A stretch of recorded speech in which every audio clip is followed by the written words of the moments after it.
जय बाबा स्वामी। आज की ग्रंथ पठन की शुरुआत हम गुरु आवाहन मंत्र से करेंगे। ओम गुरुर्ब्रह्मा गुरुर्विष्णु गुरुर्देवो महेश्वराय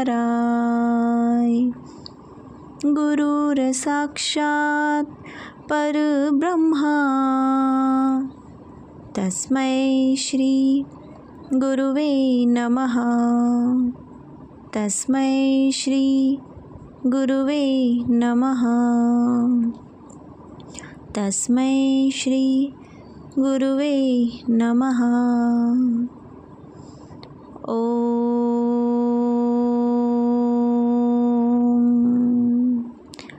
श्री शिव कृपानंद स्वामी नमो नमः। जय बाबा स्वामी।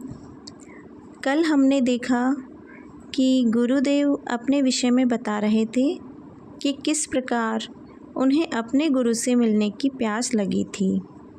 वे हर जगह अपने गुरु को ही पागलों की तरह तलाश रहे थे। एक दिन गंगा नदी के किनारे बैठे साधु ने उनसे कहा था कि तारकेश्वर की यात्रा करो, तो गुरुदेव वहाँ भी जाकर आए थे। उन्हें किन्हीं जीवंत गुरु से मिलने की तीव्र इच्छा हो रही थी। शिव बाबा के दर्शन होने से पहले वाला साल गुरुदेव का बड़ी बेचैनी भरा व्यतीत हुआ था। फिर श्रीनाथ बाबा उन्हें सामने वाले पहाड़ पर लेकर गए थे, जहाँ पर चढ़ने का रास्ता ही नहीं था, इसलिए वे झाड़ियाँ काटकर रास्ता बनाते हुए चल रहे थे। वहाँ पहुँचने में उन्हें सुबह से शाम हो गई थी। वहाँ पर गुरुदेव को काफ़ी चैतन्य महसूस हो रहा था। फिर श्रीनाथ बाबा ने गुरुदेव से कहा था कि मैं इसी पहाड़ी पर साधनारत था। सामने वाली पहाड़ी पर तो तुमसे मिलने के लिए कुटीर बनाया था। वहाँ पर एक बहुत बड़ी शिला थी जिस पर बैठकर उन्होंने ध्यान किया था। अब आगे का पठन करते हैं। प्रत्येक आत्मा का मूल स्वरूप परमात्मा ने एक समान निर्माण किया है। प्रत्येक जन्म के साथ सानिध्य का प्रभाव उस आत्मा के साथ जुड़ता जाता है और उसी प्रभाव पर उसकी यात्रा निर्भर होती है। हम जिस संगत में रहते हैं उस संगत का प्रभाव हम पर पड़ता है। यह भी ठीक वैसा ही है। परमात्मा वह विश्व का संचालन करने वाली शक्ति है जो सारे विश्व का संचालन करती है। उस शक्ति का कोई प्रिय या अप्रिय नहीं होता है। उसके लिए सब समान होते हैं। प्रत्येक आत्मा के पास उत्क्रांति की पूरी संभावनाएं होती है। बस उत्क्रांति हमारे आसपास की सामूहिकता पर ही निर्भर है। हमें कैसी सामूहिकता मिली, सब उसी पर निर्भर होता है। आज से वर्षों पहले इसी शिला पर बैठकर यही ज्ञान मुझे मेरे गुरुदेव ने दिया था और इसी ज्ञान के कारण मुझ में आत्मविश्वास जगा कि मैं भी एक दिन अपने गुरु जैसा बन सकता हूँ। आज मैं भी इस ज्ञान को तुम्हें इसलिए दे रहा हूँ कि तुम्हारा भी आत्मविश्वास जगे कि तुम भी मेरे जैसे बन सकते हो। यह ज्ञान देकर मेरे गुरुदेव ने इसी शिला पर देह त्याग किया था और उनकी इच्छा थी कि मैं उनके मोक्ष की प्रार्थना कर उनका दाह संस्कार करूं। और मैंने उनकी इच्छा के अनुसार उनके लिए प्रार्थना की और बाद में मैंने उनका दाह संस्कार किया। मेरी भी इच्छा है मैं जब देह त्याग करूं तो इसी शिला पर मेरा दाह संस्कार हो और तुम ही मेरे लिए प्रार्थना कर मेरा दाह संस्कार करो। गुरु तत्व एक शक्ति है जो विश्व में सकारात्मक रूप से बहती रहती है। व्यक्ति तो उसके माध्यम हैं, वे समय के अनुसार बदलते रहते हैं। गुरु तत्व कभी नहीं मरता है। गुरु तत्व शिष्य के रूप में सदैव जीवित रहता है। मरता है शरीर, तो जो शरीर मरता है उसका मोह क्यों? मेरे गुरुदेव ने देह त्याग किया तो वह गुरु तत्व का प्रवाह है मेरे रूप में वर्तमान में जीवित रहा और कल मैं देह त्याग करूँगा तो तुम्हारे रूप में वह गुरु तत्व जिंदा और जीवित रहेगा। अरे बाबा, जब तक गुरु तत्व जीवित है तब तक ही यह विश्व चलता रहेगा, क्योंकि वह गुरु तत्व ही सारे विश्व का सकारात्मक संतुलन बनाकर रख रहा है।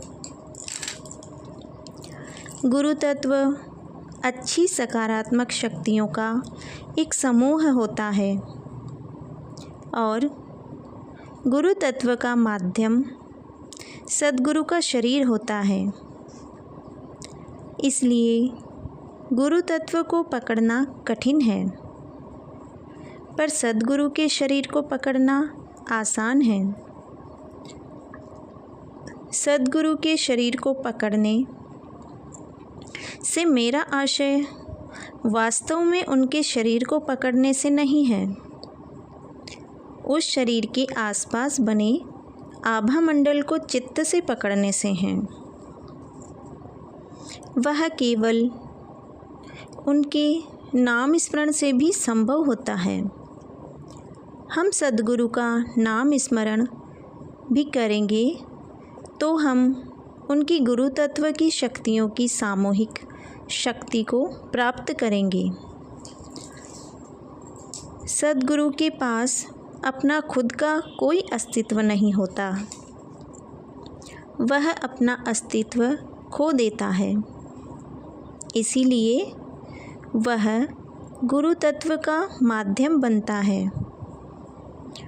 गुरु तत्व सकारात्मक सामूहिक शक्तियों का प्रवाह होता है। गुरुदेव बोलते बोलते एकदम शांत हो गए और आसमान की ओर देखने लग गए। वे क्या देख रहे थे वह समझ में नहीं आ रहा था। मैं शिला की विशालता को देख रहा था।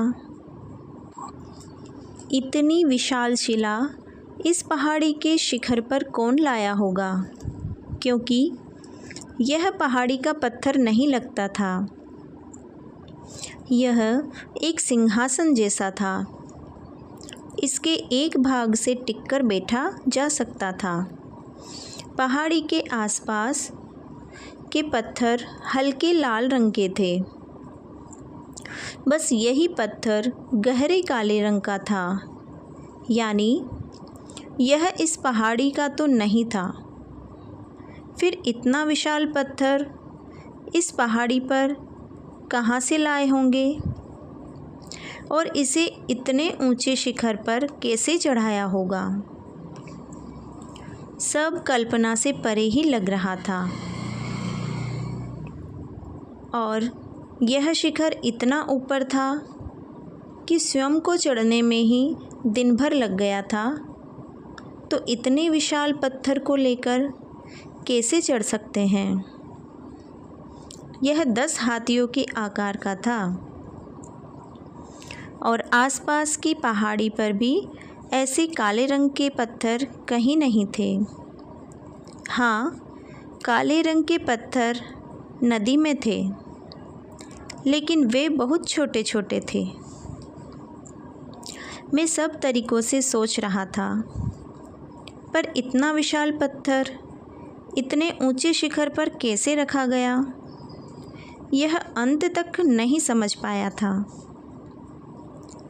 मेरे गुरुदेव मेरी उलझन को पहचान गए। उन्होंने कहा, पत्थर मेरे गुरुओं के गुरुओं ने अपने शिष्यों के लिए मंत्र शक्ति से इस शिखर पर चढ़ाया था। मंत्र केवल शब्दों का समूह नहीं है, वह गुरु शक्तियों का समूह होता है। मंत्र में बड़ी शक्ति होती है। सद्गुरु के शब्दों में बड़ी शक्ति होती है। हमारे प्राचीन समय में नवजात शिशु का नामकरण संस्कार किसी सद्गुरु के द्वारा संपन्न होता था। सद्गुरु उस बच्चे को कोई नाम देते थे और उस नाम देने के बहाने सद्गुरु का चित्त उस बालक पर आता था और उनके दिए गए नाम के साथ उनका आशीर्वाद होता था, जो आशीर्वाद जीवन भर उस बच्चे के साथ रहता था। जब एक अच्छी सामूहिकता का सानिध्य बच्चे को जन्म से मिल जाए तो वह बच्चा उस अच्छी सामूहिक शक्ति की संगत में सानिध्य में ही बड़ा होता था। वह सामूहिकता बच्चे को संतुलित करने में बड़ी सहायक होती थी। इसलिए यह नामकरण का संस्कार बड़ा महत्वपूर्ण संस्कार है। बस आवश्यकता है इसके महत्व को समझकर संपूर्ण आस्था व विश्वास के साथ इसे ग्रहण किया जाए, क्योंकि आस्था व विश्वास ही हमारी ग्रहण करने की क्षमता को विकसित करते हैं। किसी भी गुरु से ज्ञान प्राप्त करने के लिए गुरु पर विश्वास व आस्था बहुत आवश्यक होती है।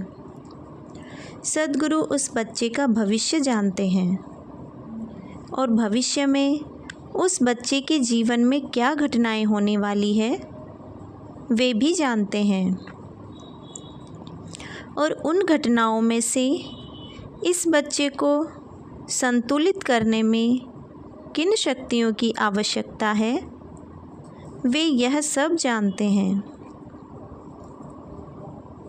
यह सब जानकर ही सद्गुरु उस बच्चे को नामकरण करेंगे। सद्गुरु उस बच्चे की आवश्यकताओं को जानकर उसके व्यक्तित्व को निखारने के लिए आवश्यक तत्व उस बच्चे को प्रदान करते हैं। उस बच्चे को दिए गए नाम का बड़ा अर्थ होता है, लेकिन वह अर्थ बच्चे के जीवन काल में समझ में आ सकता है। प्रत्येक नाम के साथ एक अलग सामूहिक शक्ति होती है और किस बच्चे की क्या आवश्यकता है वे यह सब जानते हैं, और उस बच्चे की आवश्यकता के अनुसार सद्गुरु उस बच्चे में वे शक्तियाँ जोड़ते हैं। उससे वह बच्चा अपने जीवन में संतुलित जीवन यापन करते हुए एक संतुलित व सफल व्यक्ति बनता है। हम यह भी कह सकते हैं कि उस नामकरण से सद्गुरु उस बच्चे के भविष्य को सुरक्षा प्रदान करते हैं। अपने बच्चे का जीवन सुरक्षित करने के लिए और अपने बच्चे की मंगल कामना की दृष्टि से प्राचीन समय से लोग सद्गुरुओं से अपने बच्चे का नामकरण कराते रहे हैं। सद्गुरु बच्चे का नामकरण बच्चे का रंग देखकर, बच्चे का रूप देखकर, बच्चे का आकार देखकर नहीं करते हैं। सद्गुरु बच्चे की आत्मा देखकर बच्चे का नामकरण करते हैं। सद्गुरु उस बच्चे की आत्मा को पहचानते हैं। वह आत्मा किस स्तर की है, उस आत्मा के पिछले जन्म में कौन से कर्म थे, उन सब कर्मों का लेखा जोखा देखकर इस जन्म में उस आत्मा का क्या उद्देश्य है और उस आत्मा की कौन सी दिशा है, वह दिशा सद्गुरु जानते हैं और जीवन में उस निश्चित दिशा में जीवन का प्रवास हो और इस जगत के माया जाल में भी वह आत्मा निर्मल बनी रहे और अपने जीवन में अपने जीवन के उद्देश्य को प्राप्त करे। इसके लिए सद्गुरु उसे नाम से संबोधित कर अपने आशीर्वाद उसके साथ जोड़ देते हैं। प्रत्येक नाम के साथ एक आभा मंडल होता है और उस आभा मंडल को जानकर उसे उपयुक्त शरीर के साथ नाम के रूप में जोड़ना एक बहुत महत्वपूर्ण घटना है। प्रत्येक आत्मा के जीवन के उद्देश्य अलग अलग होते हैं और प्रत्येक नाम का आभा मंडल अलग अलग होता है।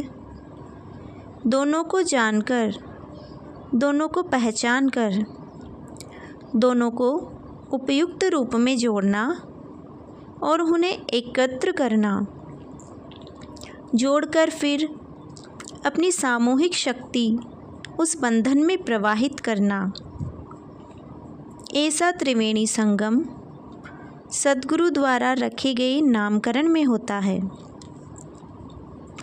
नामकरण का संस्कार एक महत्वपूर्ण संस्कार होता है जो बालक के भविष्य का निर्धारण करता है, लेकिन लोग इसे देखा देखी कराते हैं पर इसके महत्व को और गहन अर्थ को नहीं समझते हैं। सद्गुरुओं के द्वारा इस प्रकार से नामकरण किए हुए बच्चे अपने जीवन काल में एक सफल और सक्षम व्यक्ति बने हैं। ये बच्चे केवल स्वयं ही संतुलित नहीं हुए, उन्होंने समाज को भी संतुलित करने का कार्य किया है।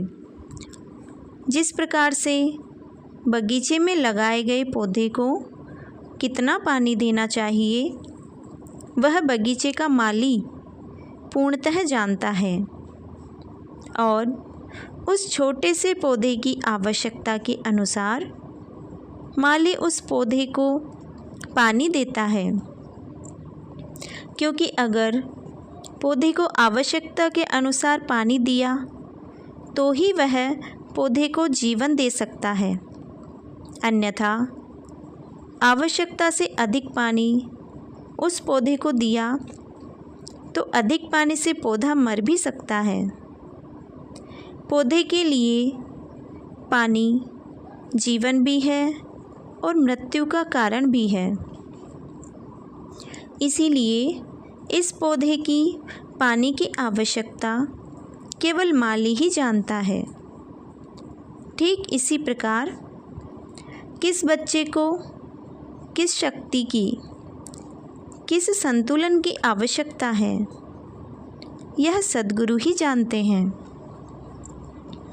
और उन शक्तियों के साथ, उस सकारात्मक ऊर्जा के साथ उस बच्चे को जोड़ देते हैं। सद्गुरु भी विश्व चेतना से संपर्क करके ही उस बच्चे का भविष्य जानते हैं और उसी के अनुसार उसे नाम प्रदान करते हैं। कई बार कुछ माता पिताओं के द्वारा रखे गए गलत नाम के कारण ही बच्चे का जीवन बर्बाद हो जाता है, क्योंकि वे उचित शरीर को उचित नाम के साथ नहीं जोड़ पाते हैं। क्योंकि बच्चे को गलत नाम देने से बच्चे के साथ गलत नाम का आभा मंडल जुड़ गया और गलत आभा मंडल जुड़ जाने से गलत प्रभाव का निर्माण हो गया और इसका नुकसान बच्चे को अपने जीवन में भोगना पड़ सकता है। यानी बच्चे के नाम का प्रभाव भी बच्चे को बना व बिगाड़ सकता है। प्रत्येक नाम अपने साथ आभा मंडल रखता है और कोई भी आभा मंडल अच्छा या बुरा नहीं होता, पर प्रत्येक आभा मंडल का प्रभाव अलग अलग होता है और कोई भी प्रभाव अति में नहीं होना चाहिए।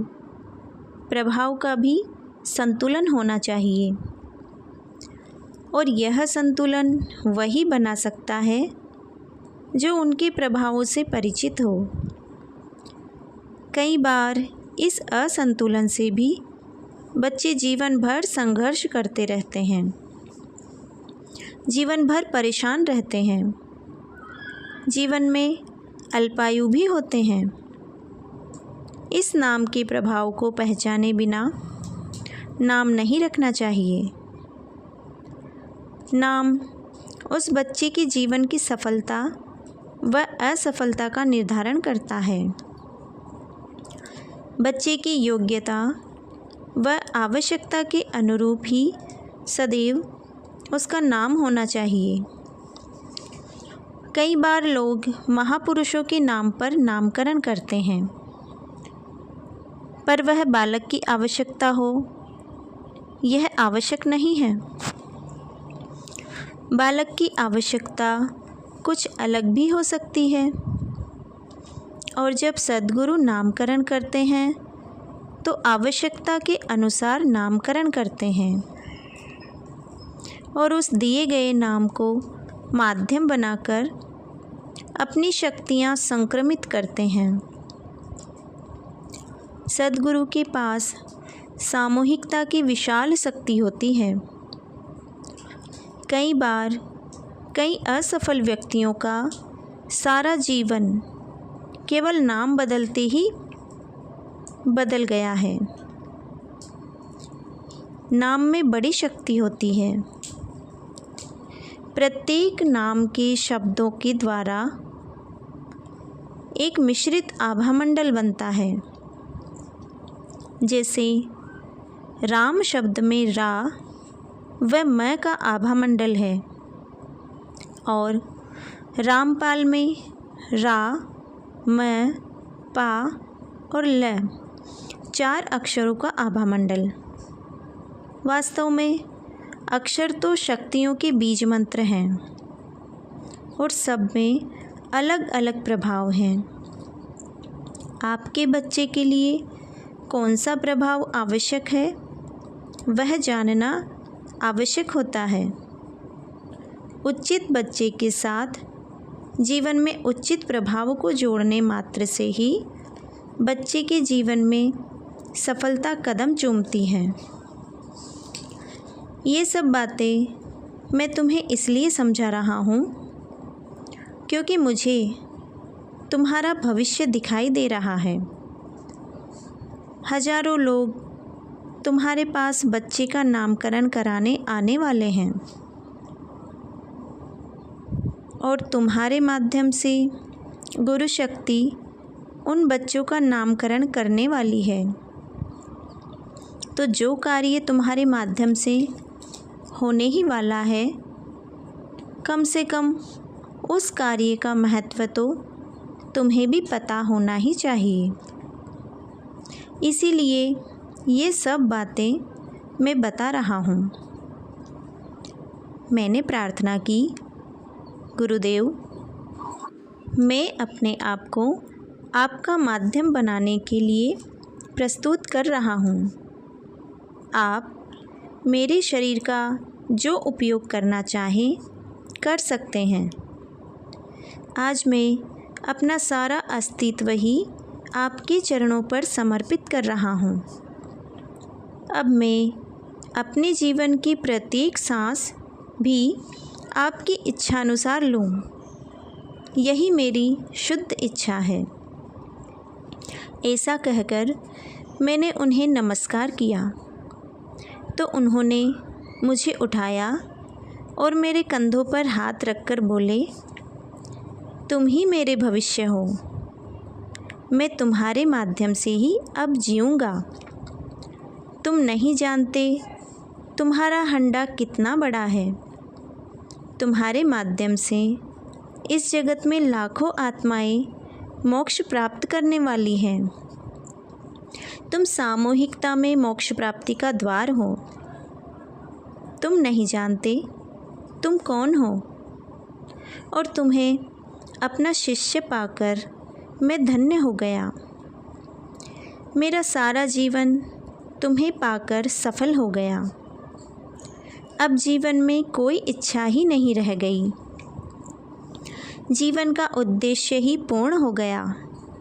बस अब आगे का जीवन तुम्हारे सानिध्य में जीऊँगा। मैं जीवन में किसी को मोक्षदान नहीं दे सका। इसका भी अब कोई गम नहीं है। लाखों आत्माओं के मोक्षदाता का गुरु बन सका, यही मेरा सौभाग्य है। आज मेरा हृदय प्रेम से अभिभूत हो रहा है। आज मैं जीवन में तृप्त हो गया हूँ। आज मैं समझा,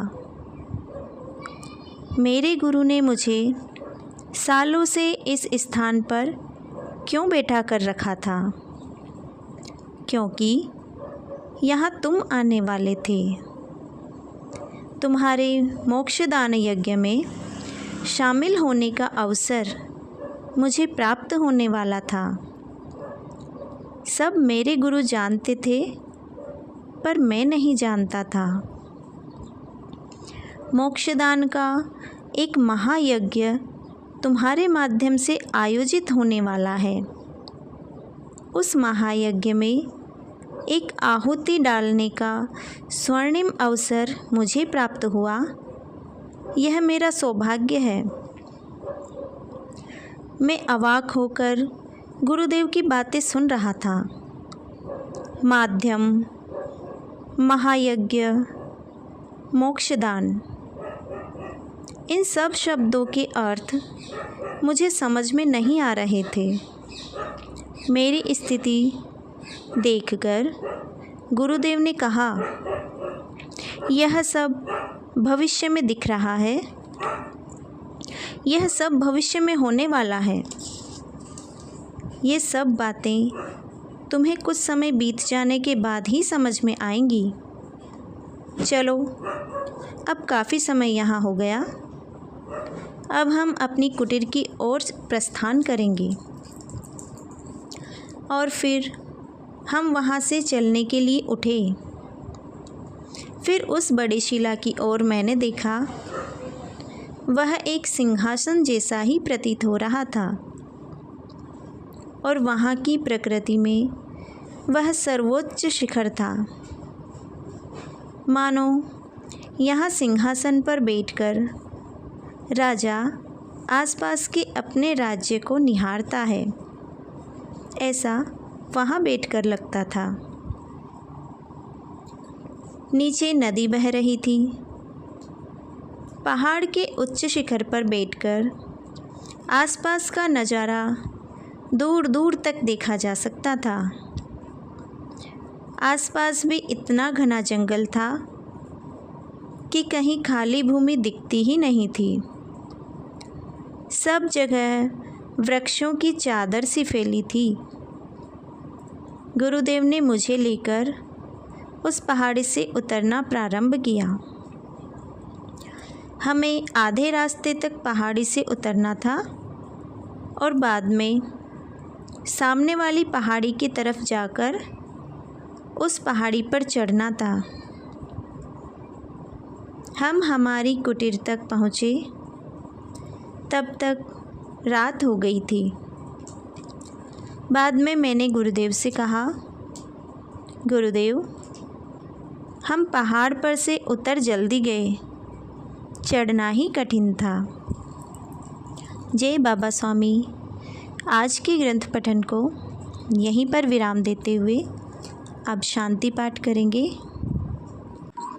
ओम ध्यो शांति अंतरिक्षगुं शांति पृथ्वी शांति रापः शांति रोषधयः शांति वनस्पतयः शांति विश्वे देवाः शांति ब्रह्म शांति सर्वगुं शांति शांतिरेव शांति सामा शांतिरेधि। ओम शांति शांति शांति सर्वरिष्टसु शांतिर्भवतु। जय बाबा स्वामी।